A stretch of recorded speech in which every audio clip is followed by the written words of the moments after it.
ada namanya khusus sapi Bali ya. Ada namanya spesial Bali beef ya. Ya kalau sana ini namakan spesial NTB beef ya. Ya karena ciri khas daging ini yang pakannya dari dalam toro, jadi memiliki kelembutan juga ya. Dan sudah dicoba oleh Pak Menteri.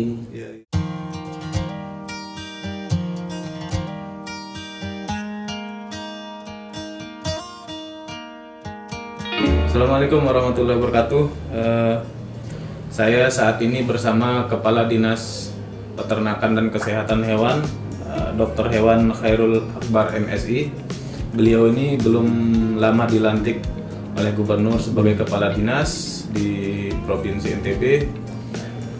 Sejak pelantikan beliau punya pemikiran-pemikiran bagaimana membangun peternakan di Provinsi NTB. Salah satu pemikiran beliau adalah menghidupkan kembali RPH, Rumah Potong Hewan. Salah satunya Rumah Potong Hewan di Banyuolok yang sudah berstandar nasional.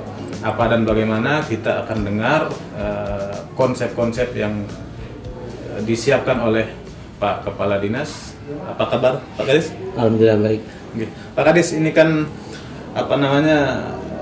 kita punya RPH yang belum terlalu aktif Pak Kadis ya. Itu sudah beberapa, setahu saya sudah beberapa yang mengelola, salah satunya Raja Wali Nusantara Indonesia BUMN. Dulu juga tidak terlalu panjang waktu pengelolaannya.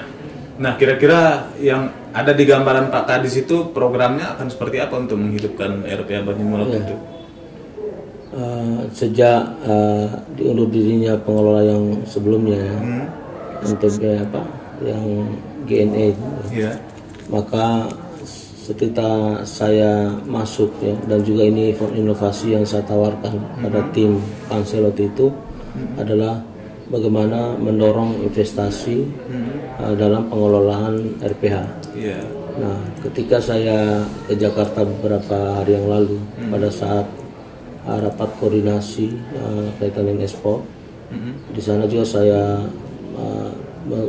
menyempatkan diri ya, mengunjungi mitra dari investor yang akan mengelola RPH ini ya, di Bandung dalam bentuk agro meat shop ya, di mana memang proses dari RPH mereka melakukan proses daging tidak dibekukan, tetapi mereka melakukan pelayuan, proses aging ya, di mana sampai 21 hari, dan kita langsung buktikan bahwa daging itu sangat lembut ya, dan harganya mungkin lebih tinggi ya, karena proses aging tadi ya, proses pelayuan ya sampai 21 hari. Setelah itu baru mungkin dilakukan proses pembekuan ya, mungkin pengiriman daging dalam bentuk beku.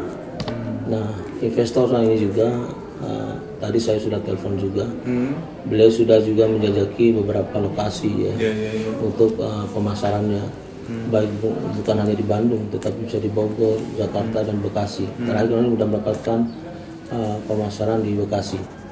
Dan saya tanyakan apakah Bapak betul-betul berniat sangat ingin mengelola RPH ini. Dan ini catatan prestasi terbaik bagi saya kalau sudah mendapatkan investor ya, untuk mengelola RPH ini. Sudah ada yang tertarik ya Pak Kadis? Sudah ada.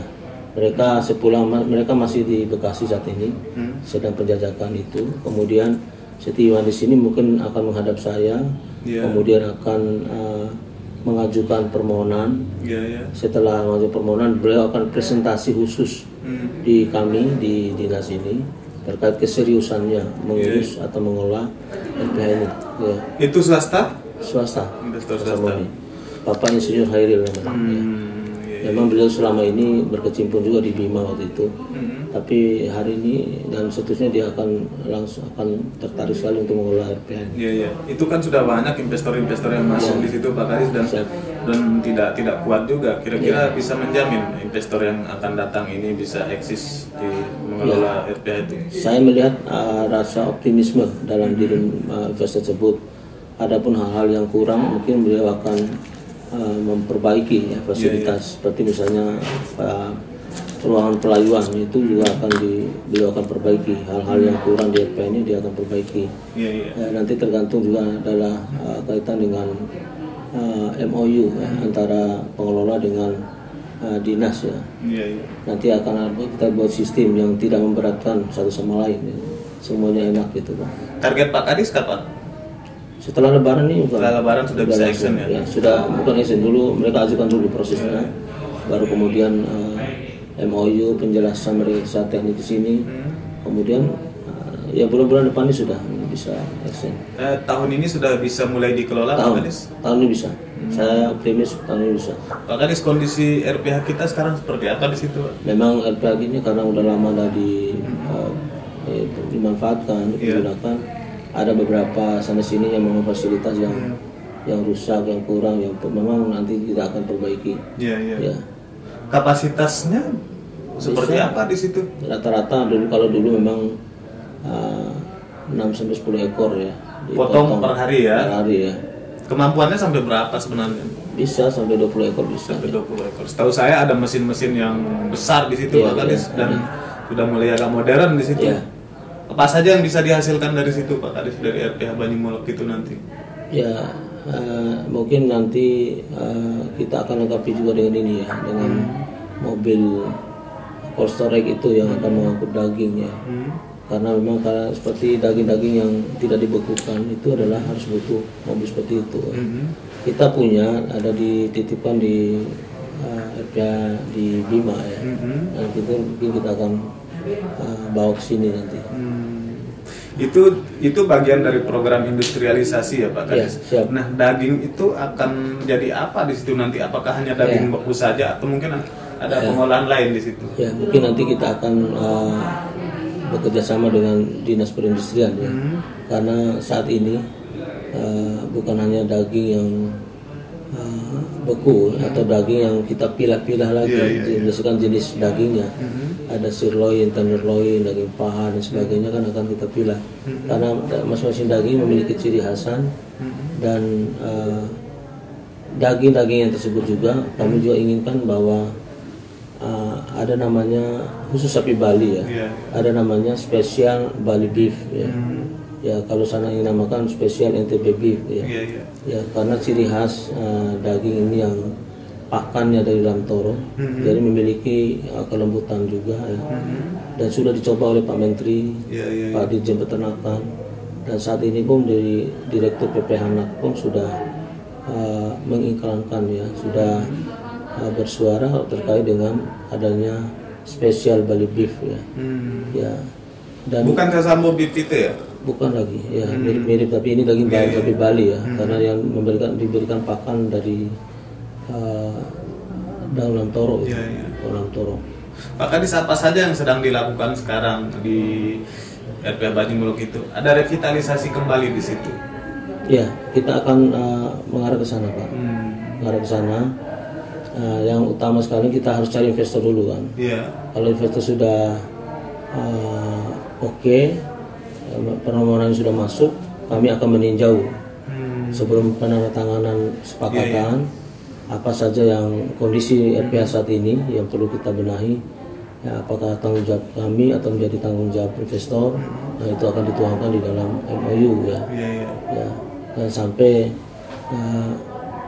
penarikannya pun juga tidak melebihi apa yang menjadi aturan main dari pengelolaan RPH itu sendiri. Pak Kadis, sekarang memang tidak aktif sama sekali ya RPH itu? Tidak aktif sama, udah mangkrak. Tapi apa namanya, mesin-mesinnya masih bagus, masih hidup ya? Makanya kita akan cek. Ya, kita akan cek kembali dengan pihak pengelola ya. Sejauh ini memang masih baik ya, karena mungkin ada faktor lain mungkin karena saya baru masuk juga ya, yang menyebabkan pihak pengelola sebelumnya tidak menggunakan lagi fasilitas RPH ini. Itu boleh tahu Pak Kadis, historis RPH Banyumolok itu seperti apa? Ya, RPH Banyumolok ini kan sebetulnya diperuntukkan untuk bagaimana kita ingin mengelola ya pemotongan ini dengan standar internasional ya. Ya, kemudian dikelola oleh pihak swasta. Kemudian pihak swasta ini juga akan memasarkan dalam bentuk daging dan olahannya keluar ya. Rupanya mungkin dalam persoalan ini mereka menemui semacam kendala ya. karena Menakta kan harus memperhitungkan segala biaya dan segala macam ya, dan ingin jadikan keuntungan ya untuk perusahaan. Ya, sehingga makanya ketika sebelum mengelola ini harus kita presentasikan dulu lah, jangan sampai hal-hal yang sebelumnya terjadi lagi ya, mangkrak dan sebagainya ya. Kita inginkan mereka ini betul-betul mengelola dan pergunakan fasilitas RPH ini dengan sebaik-baiknya. Pak Kadis, sekali lagi fasilitasnya di situ apa saja ya? Mesin potong ya, terus ada sistem ban berjalan itu ya. Kemudian nanti ada ruang pelayuannya. Ya, kemudian nanti juga ada ruang pembuangan juga khusus ada yang nanti ini. Terus di situ ada tempat penggemukan juga kan ya Pak Kadis, ya, terintegrasi ya, tempat di RPH Banyumuluk ya, ada sebenarnya penampungan sebelum dipotong ya.